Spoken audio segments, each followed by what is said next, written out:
Muy buenas tardes a todos. Me da mucho gusto estar con ustedes y sobre todo poder colaborar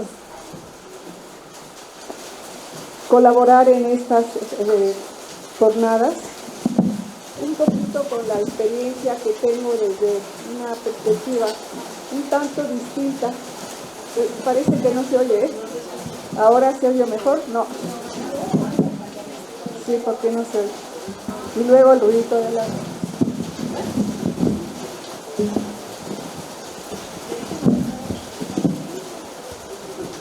Sí, a ver si un poco mejor ahora. Y pues muchas gracias al Tribunal Electoral de Tlaxcala por permitirme estar con ustedes, colaborar especialmente en este intercambio de experiencias que parece que ha sido planeado de una manera muy acertada para este momento en el que los pueblos indígenas están tomando otra perspectiva histórica.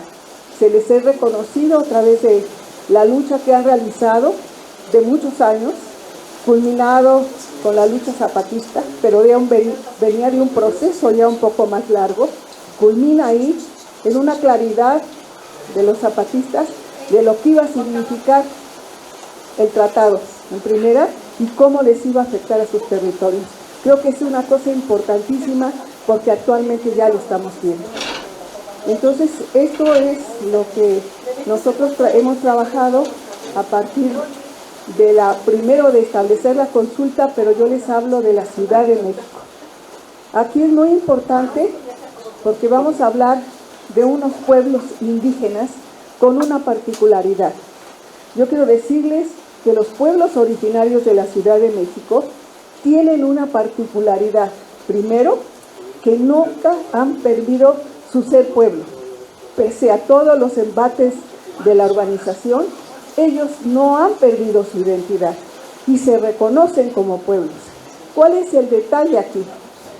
¿Cuándo es que se logra que los pueblos no se molesten porque les digan pueblos, no tanto indígenas, yo ahorita voy a explicar por qué lo de indígenas, sino simplemente que les siga, que no se les haya quitado su nombre de pueblos? ¿Cuál es esta característica de estos pueblos? Estos pueblos son como los pueblos, y ahí va lo que son los pueblos en el mismo origen, son pueblos que se llaman pueblos, pero en el periodo colonial, cuando se hizo las congregaciones de los pueblos. Muchos de ellos sí se les respetaron sus lugares en donde se asentaban originalmente con su propia forma de organización, que no voy a tratar en este momento porque pues no es el motivo de la reunión, pero con sus propias formas de organización. Y en el caso de la Ciudad de México, con una característica que ahora nos identifica y nos permite tener esa diversidad cultural. Una de las características particulares de los pueblos originarios de la Ciudad de México es desde su origen su diversidad cultural. Ustedes saben que los pueblos de lo que sería para los estudiosos el Anáhuac, no el Valle de México, sino el Anáhuac, estaba dividido ya en reinos, en señoríos, organizados inclusive antes de la llegada de los mexicas. Muchos de estos pueblos, por eso al principio, no se identificaban tanto como indígenas porque se estaba considerando indígena nada más a lo mexica. Y muchos de los pueblos, sobre todo de la parte sur, sabían, porque es así en la historia oral, así se forma, digamos, lo que es la conciencia colectiva, esa transmisión oral de algo que cuando te lo cuentan parece que fue ayer para ellos. Eso es interesantísimo en todos los pueblos, no es privativo de los pueblos originarios. Pero entonces estos pueblos toman la conciencia de su origen y de su identidad a partir de movimientos zapatistas, pero especialmente a través de la Marcha por la Paz. Es ese momento clave donde ellos empiezan a darse cuenta que si son pueblos, tienen otros derechos y que sus territorios deben de ser reconocidos, respetados especialmente, y de esta manera tener claro que pueden no ser invadidos ya a partir de ese momento, y empieza ya la lucha particular al interior de los pueblos originarios de la Ciudad de México.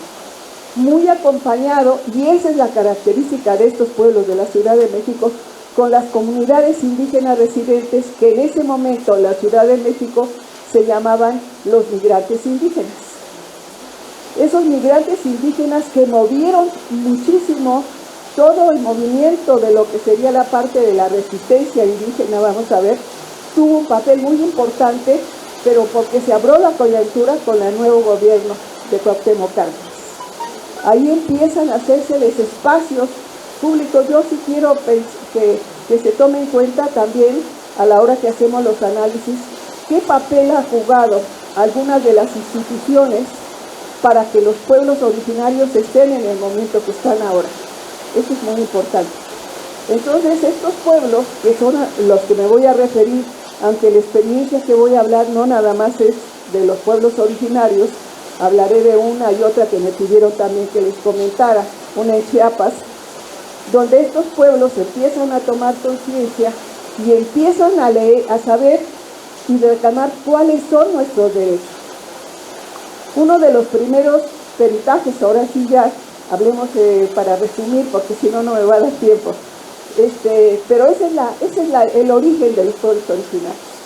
Es un origen común y procesos diferentes. ¿Por qué se da la conciencia de los procesos diferentes?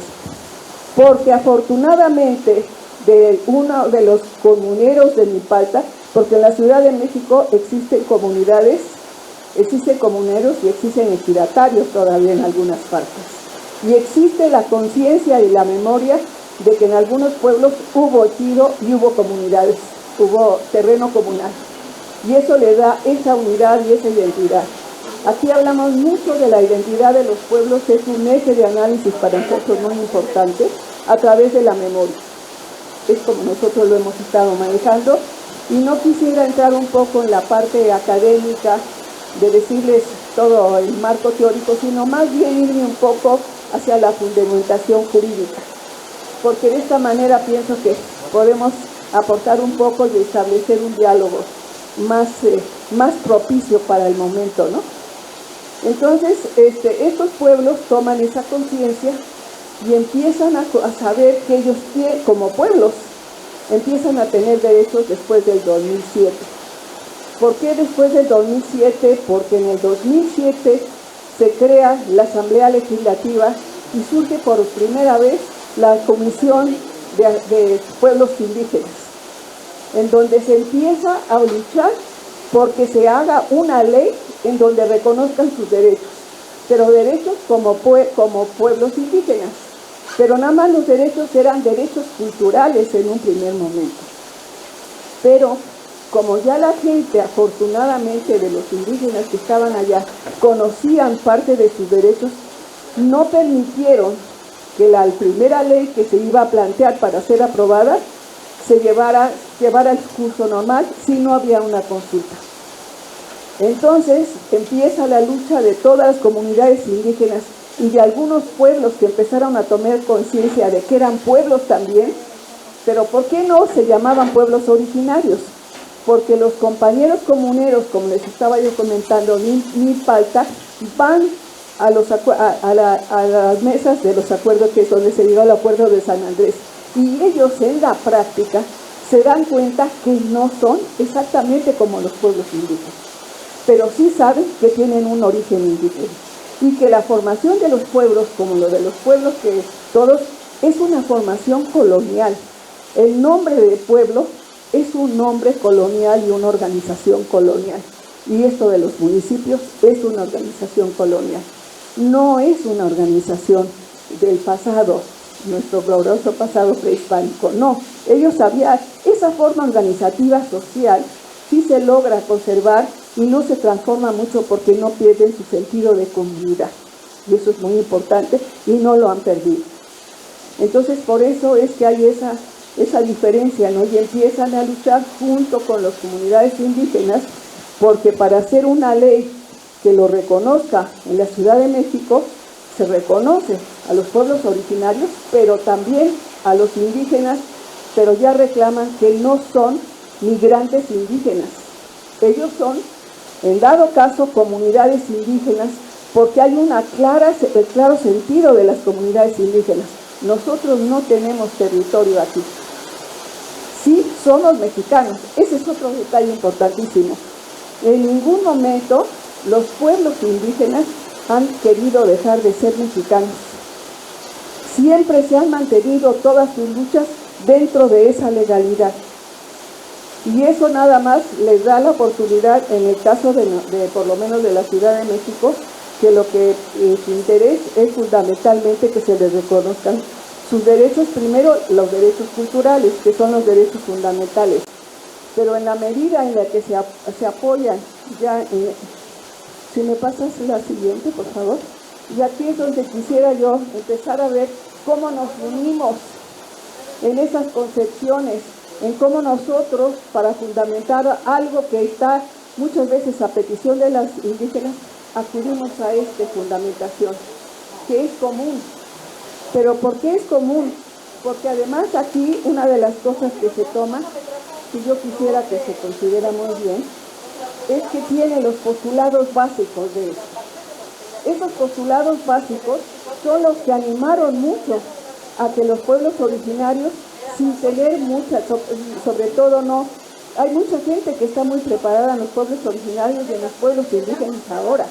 Afortunadamente los pueblos ahora pueden contar con abogados que los apoyen para hacer sus demandas y afortunadamente con su propia visión, que es algo que siempre hemos reclamado los antropólogos. Pero entonces dentro de esos postulados son estos postulados básicos son el derecho de los pueblos indígenas a mantener y fortalecer sus culturas, formas de vida e instituciones propias, y su derecho a participar de manera efectiva en las decisiones que los afecten. Con esto, estos dos postulados son importantes porque de ahí el sentido de la consulta. Porque todo aquello en el ámbito que sea que va a afectar a su territorio, a sus formas organizativas, sus formas de gobierno, tiene forzosamente que pasar por una consulta. Y allí es donde vamos a empezar a establecer las relaciones con el tribunal. Entonces, en este convenio, nosotros vemos, y al final, que es lo más importante de estos postulados, que les dará el derecho a la autodeterminación y a la posibilidad de organizarse a su interior bajo sus propias normatividades. En este sentido, yo creo que también otra de las cosas que se aplican en el convenio que habría que no olvidar, pues son los otras, no creo que ya no lo vamos a tomar esto para que no nos contamos, ¿no? Pero sí las características sí quisiera dejar de mencionar que desde ese momento empiezan a considerarse las características de la consulta, que es algo que han formado algún protocolo, algunos de las tribunales, más bien de los institutos electorales, para aplicar sus propias consultas. Una consulta, para que pueda ser efectiva y aceptada, tiene por lo menos, ya saben, los postulados básicos: previa, libre, informado y con su consentimiento. Una importantísima, de buena fe. Ese es otro postulado. Eso no se puede olvidar, y eso es el principio de cómo se deben realizar las consultas para que efectivamente tengan el valor legal que la consulta tiene, ¿no? Entonces, en ese sentido, si me pasan la que sigue, tenemos que ya, ¿cómo nos empezamos a relacionar? Ya nosotros como instituto, porque nosotros nos fundamentamos igual que ustedes, igual que los abogados, igual que el tribunal, en la Constitución, en el artículo 2. Nosotros, para hacer un dictamen, la metodología que yo utilizo para los dictámenes, aparte que yo pueda dar mis definiciones antropológicas, no puedo dejar de mencionar cuáles son mis fundamentos jurídicos. Y entonces yo los pongo precisamente este artículo 2, que ahora, afortunadamente, con la nueva, a lo de ayer apenas acabamos de tener un logro de lucha, porque es el logro de lucha y de también acompañamiento. Yo les confieso que yo lo que he hecho, yo no estudio, investigo, yo acompaño a las comunidades indígenas cuando hago estos trabajos. Y por eso, yo para hacer eso, yo sigo los postulados de las consultas para mi metodología. Y eso me ha llevado a muchos problemas que ahorita vamos a platicar. Pero entonces esos son los postulados que no nos abandonan. Ahora les quisiera pasar cuál es la otra fundamento mío. Si me pasa el siguiente. Bueno, yo quise poner sin meterme porque pensé que van a hablar, pero nosotros tomamos en cuenta esto para poder hacer nuestros dictámenes si ustedes no los piden. Puse la ley, la general, porque cada estado tiene sus particularidades y eso nosotros tenemos que considerarlo también. Eso es importante, muy importante, que nosotros como antropólogos tengamos claro cuál es la legislación de los lugares en donde nosotros vamos a trabajar. Eso es importantísimo, porque es el fundamento que nos va a dar certeza jurídica al dictamen que nosotros hagamos. Entonces, pero viene el otro fundamento importante para nosotros, que es la ley orgánica del instituto. Nosotros como ley orgánica, si bien nos han comentado, nos han cuestionado tal vez que qué tanto nos compete a nosotros meternos en esto de los peritajes y de, pues señores, está en nuestra ley. Simplemente les digo, la ley desde 1972, nosotros consideramos esos usos y costumbres y sistemas normativos que se agregó después como parte del patrimonio cultural de la nación y particular de cada uno de los pueblos, estados y comunidades. Nosotros, al tener ese concepto englobador de patrimonio cultural, ¿qué es lo que conforma el patrimonio cultural? Y de ahí la posibilidad de hacer esa serie de dictámenes, precisamente las obras del hombre en su integridad y el hombre mismo como ser biológico. Y ahí está la posibilidad de nosotros de entrar así de manera legal sin que no haya más que hacer. Estamos trabajando lo que a nosotros nos compete, que es el patrimonio cultural. Y el patrimonio cultural desde entonces, desde el 72, antes del convenio del 169, nosotros hablábamos ya de normas, no normas, sino usos y costumbres. ¿Por qué usos y costumbres? Porque nosotros como antropólogos sí respetamos las formas como la gente nombra eso que ahora se llaman también bienes culturales intangibles, que son los usos y costumbres. Y esa es una de las cosas que nos va uniendo con todas las instituciones que están en el derecho, más bien en el reconocimiento de los derechos de los pueblos indígenas. Nosotros contribuimos así, de esa manera. Ahora, el Instituto de Antropología, así como cualquier instituto de gobierno, también está dividido en especialidades, y en esas especialidades tienen sus direcciones. En el caso mío, la dirección que yo pertenezco, pertenece a la Coordinación Nacional de Antropología, y ahí sí se va mucho por el lado de la investigación, es su fundamentación. Pero, ¿qué es lo que nosotros tenemos, vamos a llamarle como ley secundaria? Nuestros reglamentos en la dirección que nosotros tenemos.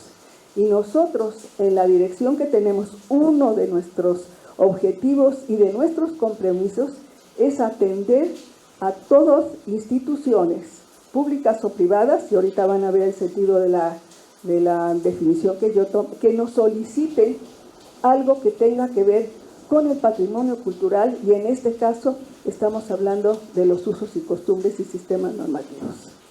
Y es ahí donde nosotros empezamos a tener esa relación.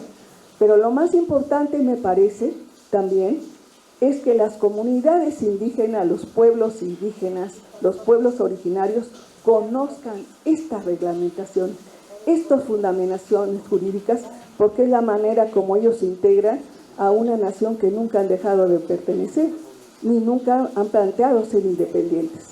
Ellos son mexicanos, pero como pueblos indígenas, o como comunidades indígenas. El concepto de pueblo, a medida de esto, pues ha tenido ciertos juegos, ¿no? Si es población, si es territorio, si es población y territorio, pero sí hay un concepto de pueblo muy particular, ¿no? Que ahora, por cosas jurídicas, legales, se hace esas divisiones, pero habría que ver que ellos lo integran, ¿no? Como pueblo. Ellos se sienten pueblo. Sobre todo, pueblo en relación, ellos sí en relación al territorio. Si no, se dan más por comunidades, ¿no? Cuando ya son más como la hablante de lenguas y más locales, pero bueno, la diversidad cultural que tenemos en México, pues imagínense, pero sí piensen que la diversidad cultural nacional también está en la diversidad cultural en la Ciudad de México, pero amplísima, casi como la nación, porque tenemos las comunidades de todas las lenguas que se hablan, indígenas, más las comunidades de los pueblos originarios, que tienen de diferentes orígenes, ¿no?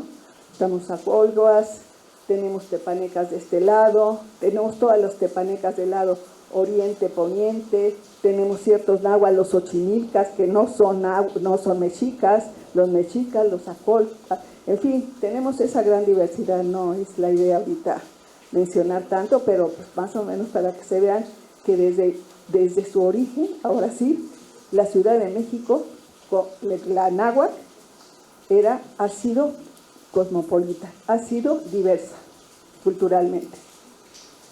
Y la seguimos haciendo, la seguimos teniendo con esa certeza, ¿no? Entonces, si me pasas la que sigue. Esa sigue a la coordinación, ya nosotros surgimos de ahí. Ahora sí ya viene. ¿Qué pasa con los dictámenes? Nosotros, como buenos académicos, ustedes saben que tenemos que tener, por lo menos, ¿a qué le vamos? Si vamos a hacer un dictamen, ¿a qué le vamos a llamar dictamen cultural? ¿O a qué le vamos a llamar peritaje antropológico? Esto es un concepto que de ninguna manera es un concepto analítico, es un concepto descriptivo. Nosotros le llamamos conceptos operativos, pero partimos de esto, como académicos, de un concepto que nos permite organizar tanto la manera como recogemos información, como la analizamos y damos los resultados. Entonces, nosotros consideramos así el dictamen cultural. ¿Cuál sería la diferencia? Si ustedes se fijan, nosotros no dejamos de mencionar la parte de patrimonio cultural que se llaman bienes intangibles también ya en otra manera de analizarlo, que nos corresponde a nosotros investigar, proteger, preservar, si fuera en el caso, y difundir. Nosotros lo único que aportamos es eso, sin que entre nada de juicio, si es válido, verdadero o no. Y esa es la dificultad a veces de los dictámenes, porque ¿cómo logramos objetividad si nosotros hacemos el análisis, por ejemplo? ¿Cómo podemos mostrar que el dictamen, y ahí es la metodología que yo manejo para poderlo hacer? Entonces, pues este es el... ¿Y cuál es la diferencia? Porque al principio, nada más el dictamen cultural, terminamos como evidencia, ya finalmente todo lo que ustedes pueden ver, si lo alcanzan a ver o hay necesidad de leerlo, sí lo ven, ¿verdad? El final, nada más como evidencia que legitima el ejercicio de sus derechos fundamentales y colectivos. Aquí nosotros tenemos que empezar a entender que muchas veces lo que muchas personas no entienden y que nos reclaman, ay sí, entonces los indígenas ahora son de primera porque tienen otra. No, lo que pasa es que es el reconocimiento a los derechos colectivos. Nunca se han cuestionado los derechos fundamentales. Todo el pueblo de México tiene reconocido sus derechos fundamentales. Y en ese sentido había que tener claro, por eso no lo podemos separar. Nosotros no podemos separar de que se considere dentro de los derechos colectivos el derecho al ejercicio a su cultura, por ejemplo, que es un derecho fundamental. Entonces, en esa unidad, en términos ya del análisis de nosotros. Y después, ¿sigue? ¿A qué sigue? Y ahora sí ya vienen los ejemplos, porque creo que ya más o menos les dejamos nuestra postura, cuál es, cómo trabajamos, qué vamos a hacer. Trabajamos a través de testimonios. Mi trabajo que yo hago es a través de testimonios. Y respeto los testimonios. Y son los testimonios los que me dan la materia para constatar, o sea, son datos de primer orden, para constatar efectivamente que lo que yo estoy aportando tiene fundamento directamente de las gentes. No es el análisis que yo hago, sino lo que ellos como me lo dicen. Y entonces yo así armo mis peritajes y mis dictámenes. Ahora, brevemente, este peritaje que primero les voy a presentar, ¿cómo surge entonces el dictamen?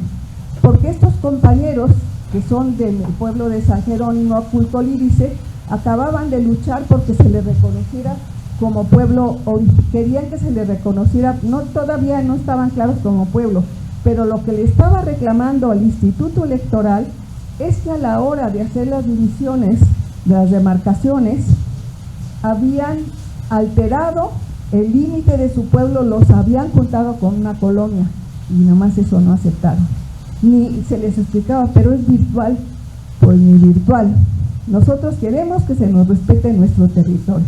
Y entonces van al Instituto Nacional de Antropología, que sabe que los usos y costumbres es algo que nosotros estudiamos, y piden que se les haga un peritaje. Pero sucede que era la población la que nos estaba pidiendo y no ningún tribunal, ni a razón de que fuera en pues una demanda judicial, ni mucho menos, sino nada más para que ellos pudieran tener el reclamo y tener elementos para decirle, mire, nosotros somos este pueblo, por lo tanto no nos pueden dividir. Entonces, como nosotros nos invitan y nos dicen, bueno, pero no podemos hacer un peritaje porque no corresponde. Me llaman a mí y les propongo que hagamos un dictamen cultural, porque yo ya había hecho otros para otro asunto, ¿no? Y entonces ahí surge vuelvo a complementar lo que yo le llamo el método participativo colaborativo participativo, en donde formo mi equipo de investigación, porque ustedes se imaginan, pues no había dinero para investigar, como siempre, ¿no? Por eso siempre pedimos apoyo cuando quieren al Instituto Electoral, muchas veces, o alguna institución, para que nos permita tener los recursos para poder hacer una investigación. No había, y entonces les propongo pues que se formen ellos como mi equipo de investigación, y formé mi equipo de investigación con ellos. Entonces, con la certeza, al tener yo ese equipo, pues que los resultados van a estar discutidos con ellos desde el principio y los resultados igual. Entonces quedamos en esto y yo les dije, bueno, en dado que vamos a trabajar, pues hagamos un libro de ustedes.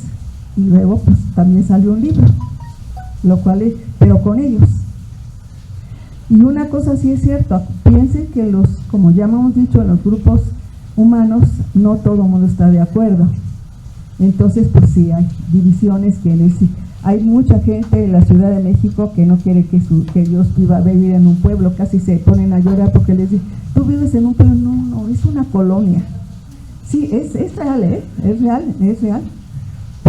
Pero piensen por qué hay un sentido en el fondo de esto, tanto para lo indígena como para pueblo, de un sentido de discriminación.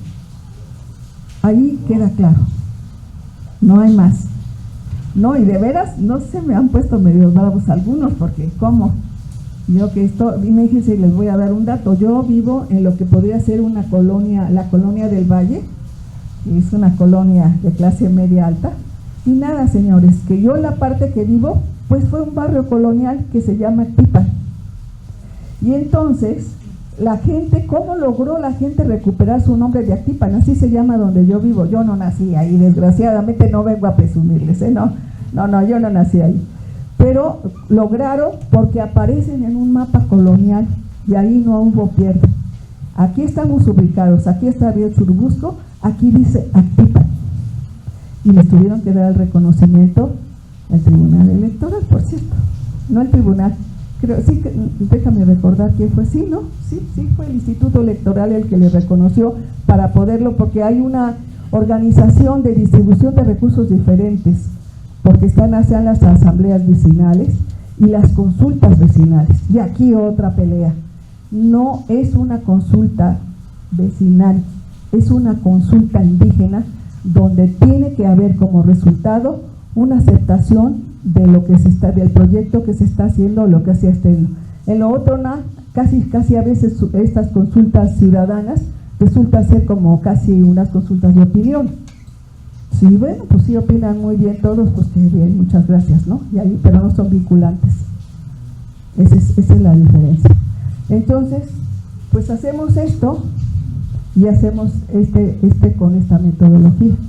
Y les entregamos como resultado a ellos, pero como una institución que les permitió a ellos pedirle al tribunal No, al Instituto Electoral que les reconocieran que tienen que ajustar cuando hagan esas divisiones, no alterar a los pueblos originarios en sus trazos.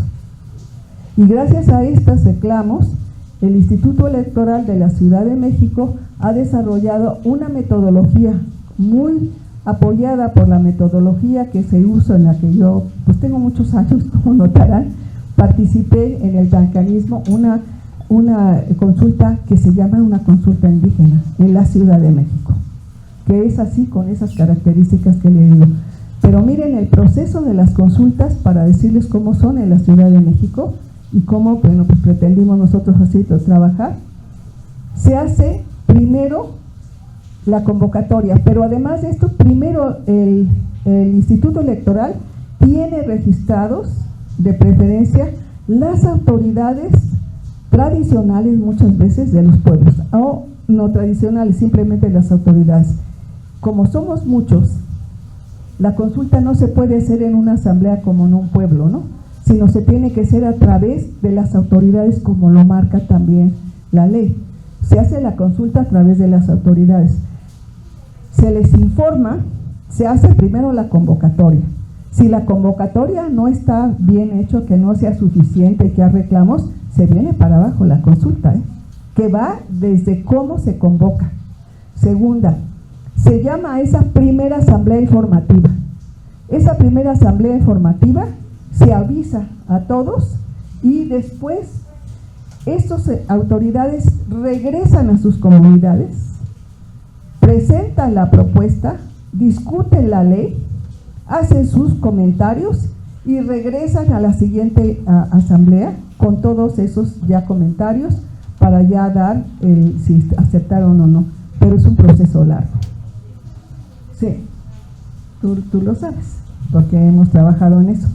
Entonces eso es como se ha logrado por parte del Instituto Electoral de la Ciudad de México. Y yo reconozco, el Instituto Electoral, hasta donde mi experiencia que me da, son unas, si se puede llamar, vamos a decir, de las pocas instituciones que efectivamente están apegadas a derecho.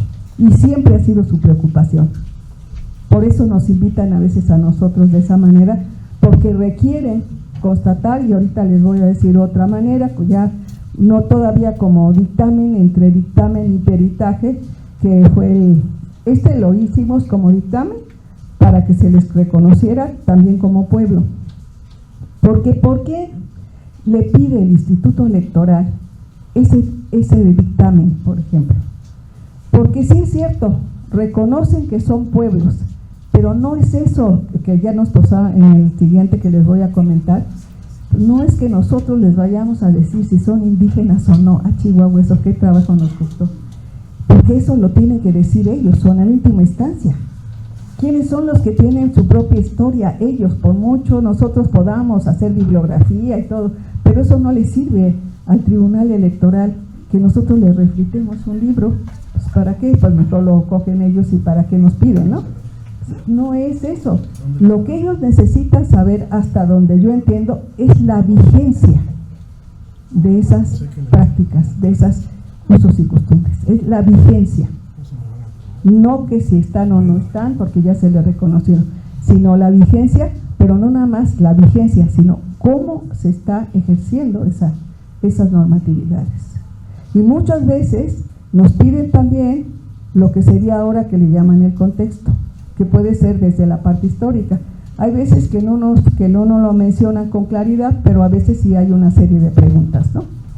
Y entonces, pues esto es, en el caso del siguiente peritaje, este es el grupo con el que trabajé, muchos de ellos, que lograron conseguir que se les reconociera como San Jerónimo Aculco Lídice. Híjole, les hago un breve resumen de esto.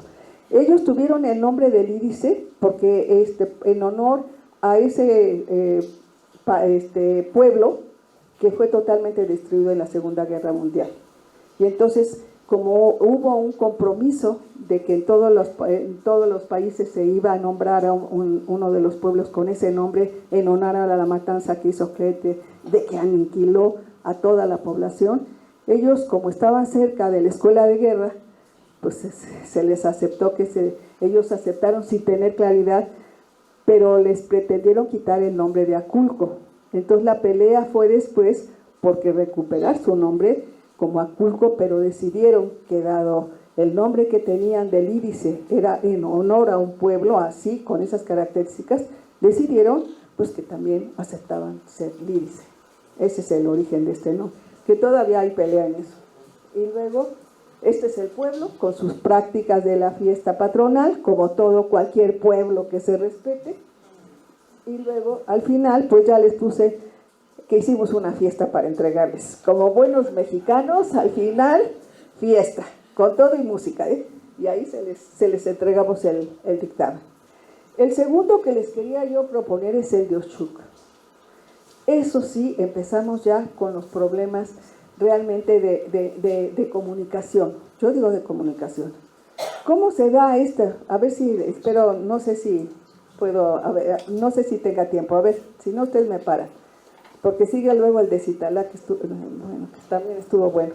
Pero este de Oshuk, ¿cómo sucede? En el pueblo de Oshuk ya todo se hacía los nombramientos por partidos políticos. ¿Por qué se cambió a partidos políticos? Simplemente porque empieza a participar PRD. Entonces, PRD, antes no había problemas en los pueblos indígenas. No había problema. ¿Qué pasaba? Asamblea, nombramiento. ¿Quién es? Fulano, porque cumple estas cosas. Todo mundo, votación a mano alzada, o ya empezaban en algunos pueblos grandes, como en el caso de Oshuk, a veces a utilizar inclusive a pizarrón, o filas. Ya saben todo eso, filas, pero ya empezaban a tener que estar como boletitas, pero ellos lo organizaban. Nombraban quién, llegaba a hacer el registro. Bueno, ¿quién es? Así, ese es el partido del PRI. Y así no había problema.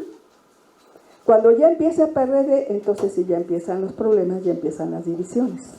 Y ese es ahí donde empieza un poco aquel. ¿Pero por qué? Porque al ser por partidos políticos, quien ganaba si era de un partido político, empezaba a favorecer solamente a las gentes que habían votado por ellos. Y rompen absolutamente el sentido comunitario. Eso empezó a romper el sentido comunitario y eso es lo que mucha gente quiere recuperar. Que el nombramiento de esas autoridades sea precisamente para atender las necesidades de todo el pueblo, porque todo el pueblo lo nombró, no nada más el partido político. ¿Qué pasa del lado de los partidos políticos? Que va un poco en el tenor de lo que nos estuvo pasando en Chiapas, pues que al no ser ellos los que tienen esa posibilidad, pues no son ellos los que reciben el presupuesto. Ya que antes se les daba a los partidos y los partidos repartían. Y ya así es como hacían sus clientelas, ¿no? Entonces, en este caso, ¿qué pasa? Ya las comunidades indígenas, muchos de ellos, en Oshuk, inclusive hay una escuela, ya una universidad, hay gente preparada. Entonces, un abogado de Oshuk, tremendísimo, pasamos a la siguiente. Ahí estamos en la comunidad, ahí está, nuestro abogado es el del sombrero. No, ¿qué hace? Él como persona, porque no se podía, como persona es quien hace la demanda de que quieren que se hagan sus elecciones por usos y costumbres. Y pide al Instituto Electoral que se hagan las elecciones. Pero el Instituto Electoral se da cuenta que no tiene los elementos, ¿qué es esto que le digo? De la vigencia, de que si en ese momento esos usos y costumbres todavía estaban vigentes porque habían estado haciendo por usos, por partidos políticos.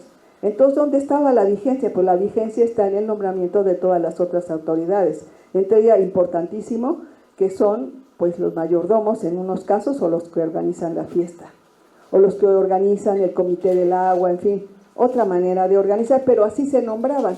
Se nombraban en una asamblea comunitaria, a mano alzada todavía, y muchas veces con los representantes de comunidades, porque Oshuk es un municipio muy grande. Y entonces nos piden a nosotros y hacen todo el procedimiento, les digo en mis respetos, y licitan quién puede hacer ese dictamen o ese ellos llamaban, no tenían claro si iba a ser peritaje o no, porque todavía no había un conflicto, simplemente estaban pidiendo y nos piden, abren la convocatoria y participamos varias instituciones de la universidad, CIESAS, nosotros y hay o alguien más. Mandamos nuestra metodología, mandamos nuestro presupuesto y pues lo presentamos tanto por precio como por metodología. Nos escogieron a nosotros después de haberles presentado. Y uno de los reclamos que nos hacían los indígenas de Oshuk, ¿a poco ustedes son los que nos vienen a decir a nosotros si somos indígenas? No, nosotros no vamos a hacer eso. Otra pasa, entre establecer el diálogo entre comunidades e instituciones es importantísimo para avanzar, pero de veras importantísimo. Entonces, bueno, ya empezamos y hacemos toda una, ¿le pasas? Hacemos toda siguiendo los usos y costumbres de ellos. Entonces, llegamos nosotros para presentar en la asamblea el proyecto que vamos a hacer nosotros para poder obtener la información para hacer el dictamen cultural, pero tenemos que pasar por una ceremonia importantísima que es el que nosotros para la ceremonia de iniciación de ellos antes de una asamblea, vayamos a una ceremonia pero con el traje del pueblo, de Oshuk. Entonces, para eso nos visten como ellos. La siguiente. Y estamos en la ceremonia. Antes de empezar la asamblea se hace esa ceremonia. Entonces, una vez hecha la ceremonia, viene la asamblea. Y en la asamblea, ya la que sigue, aquí ya estamos después listos para seguir, pues ya hacemos la presentación, pero nosotros como investigadores tenemos el compromiso de informar a todo mundo lo que vamos a hacer, a todas las comunidades, los pueblos que nos pidan información. Entonces hacemos esa asamblea, informamos ahí, pero hay pueblos que quieren ser todavía por partidos políticos y nos piden que les informemos, pensando que nosotros, otra idea, que tienen que entender qué es lo que el límite de nuestra herramienta académica, para qué sirve. Nosotros no íbamos a decir quién iba a ganar o si se iba a hacer, no, nosotros solamente íbamos a dar evidencia de cómo todavía en este momento estaban nombrando autoridades, que no nada más era por partidos políticos ni las únicas, y que había todavía un uso y costumbres, especialmente una importantísima, compañeros, la asamblea como máxima autoridad para la toma de decisiones. Eso es importantísimo, importantísimo. Entonces, lo que hacemos nosotros, pues informamos en la asamblea, pero nos llaman otros pueblos que son de partidos políticos y les explicamos que más o menos quedó claro, pero cumplimos con el compromiso. Entonces, el abogado que había hecho la solicitud entendió que nosotros no podíamos hacer eso, porque nosotros, como él era el abogado que había solicitado, teníamos que hacer nada más a donde casi nos dijera. Entonces, ¿por qué nos fuimos a otro lado? Entonces ahí empieza un poco la pelea en Oshuk, se vuelve a hacer todo el proceso. Afortunadamente se logró separar porque no querían ni siquiera votar para los federales, querían rebelarse, entonces se dieron cuenta, votaron por las federales y se hizo ya la consulta. Y en esa ocasión no quisieron participar, en el Consejo General del Instituto Electoral no quisieron participar los partidos políticos. Dijeron, pues ahí, que a ver cómo vamos a ganar, porque además las comunidades que querían seguir por usos y costumbres eran menos numéricamente que las otras, pensaron que iban a ganar, pero a la hora de hacer la consulta y explicar todo, pues sí hubo cambios y al final, después de la consulta, que se hizo primero la consulta y después se hizo la elección, sí ganaron por usos y costumbres. Pero esto pues es así.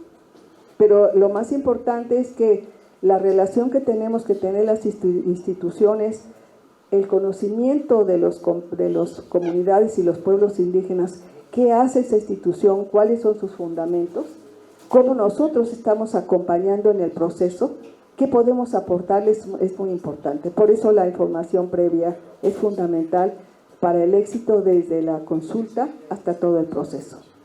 Bueno, no sé si me dé tiempo a hablar un poquito de Chilón. Híjole, esa estuvo feísima. Esa estuvo feísima porque ahí, imagínense, les voy a decir la ruta. Para poder hacer Yale de Chilón, en la primera no hubo problema en términos de presupuesto, porque el Instituto de Antropología absorbió los gastos de nosotros y de mi equipo. Yo estaba en relación con un compañero que ha trabajado mucho, que tal vez los compañeros que estudian antropología jurídica sí lo conocen, que se llama Héctor Ortiz, que es maestro de la ENA y especialista en antropología jurídica. Yo honestamente no soy especialista en antropología jurídica. Yo sé cómo debo jurídicamente fundamentar mi trabajo, pero yo más bien soy antropólogo, hago la parte etnográfica, creo que tengo una metodología que me permite aportar datos certeros, convincentes, pero así especialista como los compañeros de antropología jurídica, no. Pero por eso hago equipo, por eso la importancia de hacer equipos de trabajo. Por eso la definición que puse yo sobre peritajes y dictámenes, ¿no? Que si es uno solo, es especialista, y si no, los especialistas se juntan para poder hacer. Bueno, he hecho bastantes más para el tribunal, pero este último de Chiapas es importante porque ahí sí el presidente municipal, que era el que tenía que apoyarnos a nosotros para poder hacer primero la presentación en cada una de las comunidades, siguiendo sus usos y costumbres, presentarlo en una asamblea. Nosotros presentábamos en una asamblea qué es lo que íbamos a hacer e inmediatamente, si ellos nos autorizaban, empezaban nuestro trabajo de entrevistas con ellos. En el caso de Chiapas, obviamente teníamos un traductor, un intérprete, más bien que traductor, hombre y mujer, respetando esa normatividad. Las mujeres íbamos con las mujeres y los hombres con los hombres.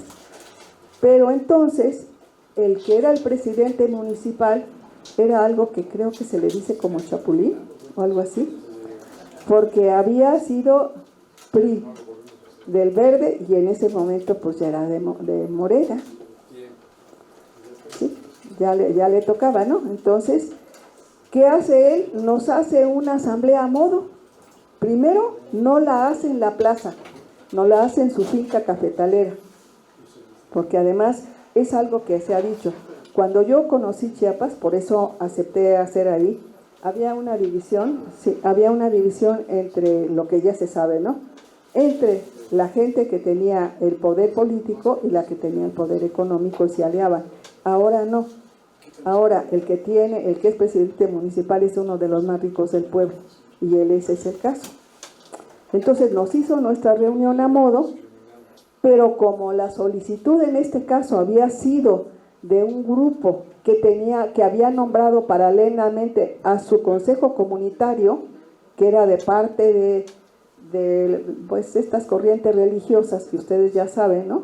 Que apoyan en esa forma, pues entonces él no quería que nosotros hiciéramos la entrevista al otro lado, y entonces eso ocasionó que nosotros teníamos que hacer, porque les decimos, tenemos que hacerles a todos, si no nuestro trabajo no queda con el rigor científico que tenemos que entregar, queda sesgado la información.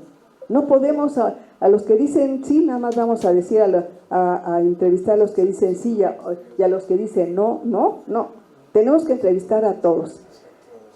Pero como empezamos a entrevistar a los que decían que querían cambiar, los que eran de partidos políticos que se enojan y que nos arman una buena y que nos quieren secuestrar y que nos secuestran. A mí me dejaron salir y a los otros compañeros no.